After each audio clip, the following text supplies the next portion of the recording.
This is undoubtedly a first in competitive. Socotra and the Byzantines have been picked. Welcome back to the Red Bull Wololo action, folks. This is wild.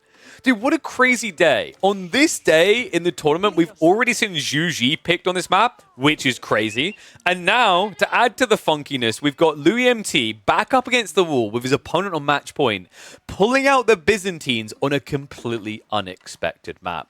Puppy Paw, on the other hand, will go for something a bit more standard. It is going to be the Malians. Malians who right now look like the absolute peak pick here. It's very hard to think of many civs that can eclipse what they can do on this particular map. The short distance allows them to play aggro instead of just defensive. The defendable gold vein makes it very hard to deny them compared to practically any other map that exists in rotation. It's fair to say that Malians have proven themselves here despite the fact they feel like an underwhelming civ on other maps. And that really is complemented by their 65% win rate. Byzantines, on the other hand, they're doing all right. They're at 50% win rate overall. They're definitely one of the most picked, 36 picks in their 31 bans. In fact, they are the 4th most banned civ overall. For good reason. The map pool definitely supports them, but not for Socotra, dude. Like, you pick Byzantines because Dry Arabia exists, Gorge exists. There's plenty of maps, but this is not meant to be one of them. So curious to see what Louis' take is going to be. I think Hippodrome is already off the table. That would just be the most pointless thing imaginable. Grand Winery's kind of busted when you get berry spawns like this. The problem, though, is building a Grand Winery here invites a lot of Malian javelins your way. So we'll see if he risks it for the biscuit. If he gets a very early timing into Limitane, it can be good, though. Like, Byzantines are actually fairly good against Malians, right? Like, the early Limitane are super effective against javelins as a counter in the mid-map. So I'm kind of for him doing it. Do it. Do it. Do it. Yes! The double berry Grand Winery. Okay, this is sick. So this is kind of taboo because what he's just done here is he's dropped his Grand Winery out of range of the TC protection. Many players won't do this because you want to be greedy in the opening. It's an eco landmark. You don't really get any aggro play out of it. The logic on the other side is your opponent's going to be the same, though. Malians are trying to be different, though. Look at this. What? Oh, my God. Dude, Puppy Paw read him. This is insane. He's got Donzos coming in, and Louis doesn't have a reaction right now. Oh, my God. This system's out of range as well. He's got to pull in range and activate the Akratoy here. There we go. Yeah, sick read. Louis utilizes the defense tool. He's got +2 armor now, and he has to commit to the build. I'm just not sure if this is going to be quick enough. And Puppy Paw is now getting ready for an outpost drop. Okay, the problem with this from Puppy Paw is his timing is completely wrong. When you add in Donzos, you can't afford an outpost. Remember, it's 30 wood per spearman here. Louis, this is insane. He's going to have to cancel the landmark, right? I mean, Puppy Paw stopped producing Donzos, which maybe feels like a mistake here. He had an opportunity to keep his opponent in Dark Age entirely. Here come the villagers, though. It's going to be a mass pull. And I have to start wondering, why did Louis not just do this a little bit earlier? Shivs are going to be out. He's going to contest this directly. Donzos have to back away. So there we go. Finally, Louis with the correct reaction here. It's just difficult now because you're on the clock. If you have to keep fighting the Donzos now, the outpost will go up. Just has to be very careful about his timing here. Injured villager. Oh my God. This is so messy. Dude, that was sick. He got the double kill. Okay, so Louis is just on point, man. Like, I don't know what servers we're playing on, but I think he's got the ping disadvantage. To get both Donzos like that was sick. That being said, 3 villagers now on the front line for Puppy Paw. I don't think this Grand Winery is going to get used. I guess you can follow up the Limitane, so it's not the worst thing in the world, but he needs to hurry up, man. Outpost is complete first. Villagers can garrison now. Arrow shot's going to come out, and dude, this is going to be painful. The health bars in the Byzantine Kingdom are ugly. Oh my God. The fact that Louis did not lose a single villager there. Puppy Paw was like, I must remove your advantage. He built a mill next to the Grand Winery. Oh my God, this is an insane game. I can't believe you all got robbed of this on the weekend. See, this is why you come here. This is to fill in the gaps, because games like this always go missing.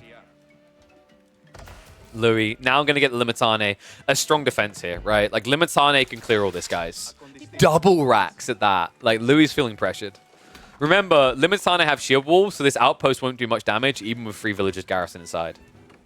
So you probably go like, what, 8 Limitane and then dive. Maybe 10 if you want to feel safe, but I think 10's very expensive at 90 resources each, right? That's an extra 180 resource weight. Pub on the other side is prepping more Donzos.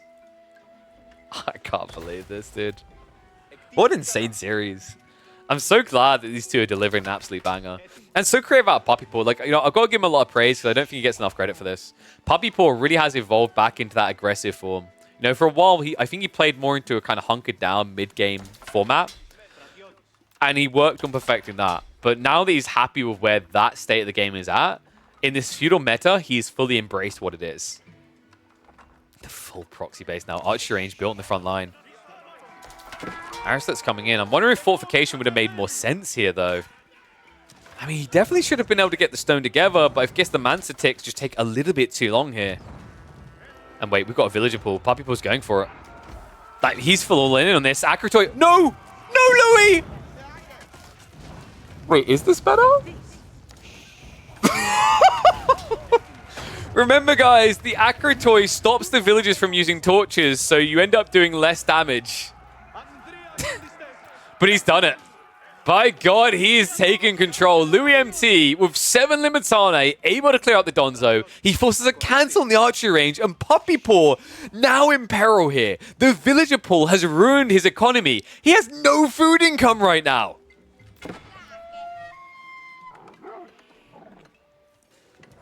This game is full swings and roundabouts. Dude, this is what I wish AoE 4 was all the time, man. This is crazy. So back and forth when we're only 7 minutes in the game. Now, the outpost on the forward, the fact he's got all that stone from placing Byzantine buildings, he's going to be able to have the arrow slits to defend. The berry gathering is going to go hard here. Double Grand Winery berries is insane. Think about the Merc potential here. Or how should I say the potential to Merc Puppy Paw. Mercenary House now being dropped. Timing is looking good for it. We're probably looking at, what? You could do Lombo contract here? Your opponent did reveal Donzo. He's adding archers as well. Yeah, 100% you can play like Jav or Donzo. Jav or Longbow, rather. I wonder if he just goes Javs because he has the ability to dive. I prefer Longbows just because everything you need to deny is out of range of the TC anyway, right? It's like here. Really has the options, though. Western is also very good if the game somehow does draw it into Castle, because Lance Nectar are really good against Mass Musafadi. There you go. Western contract it is. Louis knows. Lombo queued up. First Javelin now coming in from Puppy Paw. And yeah, Puppy Paw, he just switched it back, so 160 stone extra, nothing to do with it. This is wild. That's painful though, no, right? Like, because he had the Mansa on stone for so long, he missed out on 2 extra javelins at least. I mean, then again, he's got plenty of gold. Food is his issue here. Meantime, looks like archers are hunting the Limitane. Lombos could come across to address this. They're coming out in a second, right? Yeah, 25 seconds away. Level 2 system now being activated. That is also going to bump up the mercenary production time. He definitely needs that because right now he's going to start flowing additional oil. All right, so Limitane are going to be thrown away.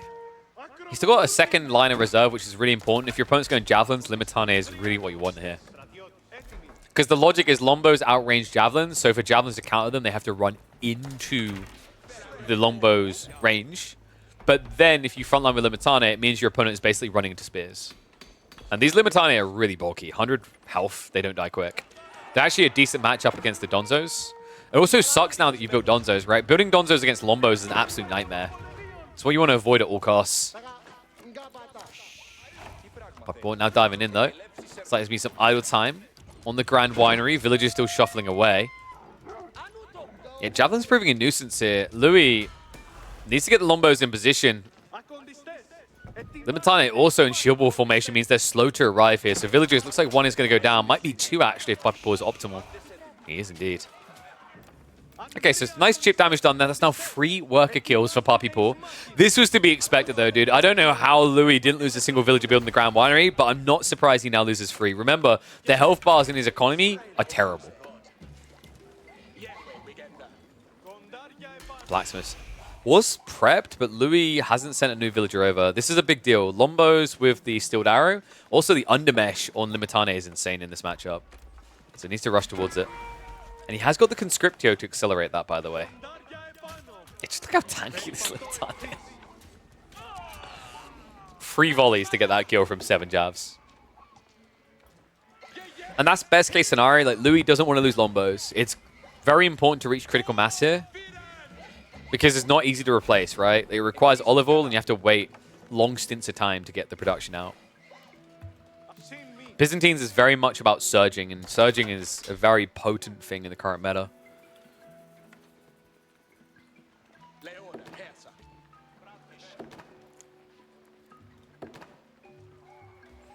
Poppy idle TC, yeah, he had that run back, so he probably had a small gap because he had all those villagers rushing for the front line originally. And what? That's sick. I mean, you know your opponent's going to be on the gold at least, right? But he's going to be on berries as well. This archer ship play, it has been scouted by Poppy Pool. But what do you do about it now? Oh, that's so freaking cool. Byzantines building a boat. It's not usually a good thing, but I'm giving him a pass on this one. Longbows do have the Steeled Arrow. Undermesh is already being prepped. Limitane should be looking to turn around soon here. I think instead Louis is just going to give way. Backs up entirely. Can prep another group of Longbows in about 10 seconds. And Siege Engineering also coming in. Archer ship is already in the way, and Poppy Pool is prepping his reaction here.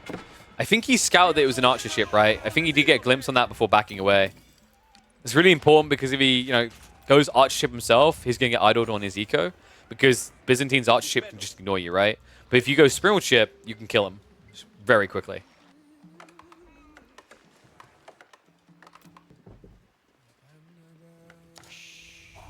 This is trending one way, folks, and it's not a good picture for Poppy Pool. Look at the resources. Louis understands that this army is so valuable when upgraded. Archer ship does now arrive. Poppy Pool, a little bit slow on the reaction, does move away just in the nick of time. However, at this stage, like Poppy Pool, does Louis stay here or just keep looking for more targets? I think he's going to wrap. Arrowslits is on the way. Second pit mine could be denied, as are the berries here if he keeps moving east. Some ambitious gathering here. Looks like Louis is going to go for the safe wood line in the back now. Berries have all been exhausted. So Louis has to shuffle south side for that as well. A demo ship is coming. What? What in the goose? I think he believes that a sprinkled ship is going to come out soon. It's wild. Louis, wow. Okay, so he's not going castle. It's a double stables reinvestment. And all of a sudden, this is bad. Poppy Pool, he only has javelins. He has nothing for this. Food income is also terrible. He can't afford to get the solution. All because that archer ship was denying him from getting on the berries. And he only has 2 ranches to speak of. What a wild switch up. In a game where most players would have just went castles, naturally it makes sense, right? But with the siege engineering being prepped, he already had the door open to this option. Kyra Siphon now in the way. Horsemen building up. And Poppy Pool still only with javelins. Looks like archer ship is going to get found.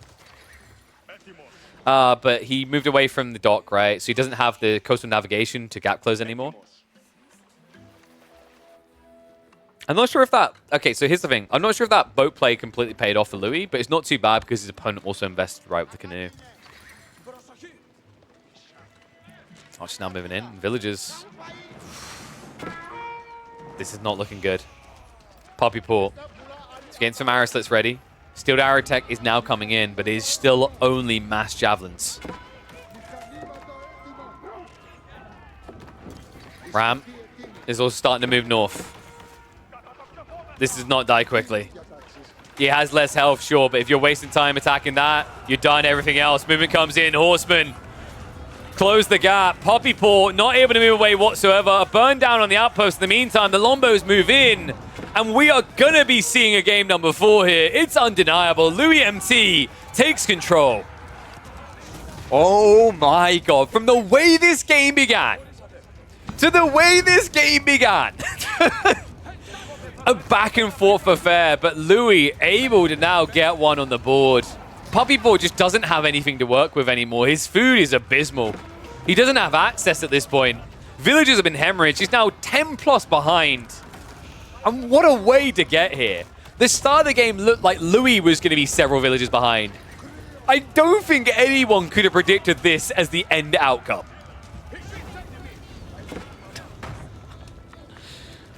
Oh.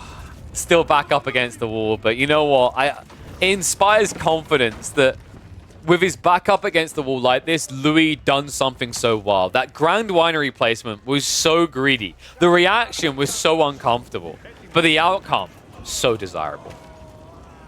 As I always say to people, play your game. You got to respect the meta. You got to respect what your opponent's going to do. But if you don't give the appropriate attention to your own strategy, you fail before you even are at the start line. And Louis, he had his strategy in mind. That Grand Winery was dicey, but he never once backed down from it. Even when it looked like he should cancel and move on. He understood that it's all or nothing, baby. When you play for small percentiles from behind, you're still behind. Go for the big to get ahead. It's going to be your opponent who ends up dead. I think Puppy Boy just waiting for that one last push that puts him out of this game. He hasn't been convinced yet, but he's about to be. It's 12 horsemen. 20 Lombos. 2 Kyro Siphons. Soon, not much to be left of this old dog.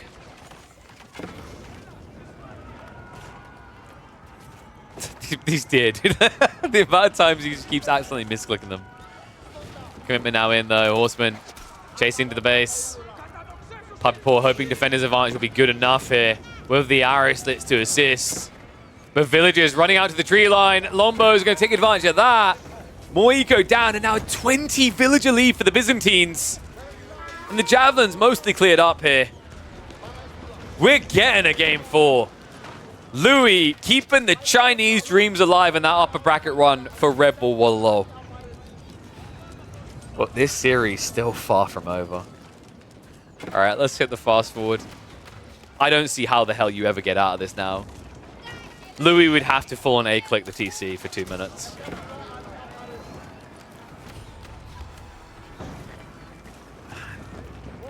Crazy to think how different this game could have been. Really was on a knife's edge in those first few minutes, though. Yeah, I do love how Puppy Paw has a whole fleet together. It's just like, for what? I'm not really sure what the double demo play was. Like, one from each side, bro. It was about, because I think Puppy Paw built one as well. I mean, can you even reach the pit mine? No, you can hit a house. Congrats. Oh, he's now going to hit the pit mine workers. And there's simply not enough garrison spots anymore. The outpost being removed means that Puppy Paw is going down to 20 eco. Just... I've seen Puppy Paw try to turn some absurd games on Socotra. And sometimes there's hope, but guys, this is just not one of them. Let me know what you guys think about this game, by the way. Comment down below. Is it me, or is Socotra just delivering the insane, incredible games that we've been missing for a while now before? I want unique maps with character like this, because this has been absolutely entertaining to watch for the last few weeks. So many incredible games. Like, when you add brand spanking new maps like this, things that play fundamentally different, the experimental mode leads to absolutely insane games. When you do Dry Arabia for the 1500th time, the meta is locked. This crap is still being figured out.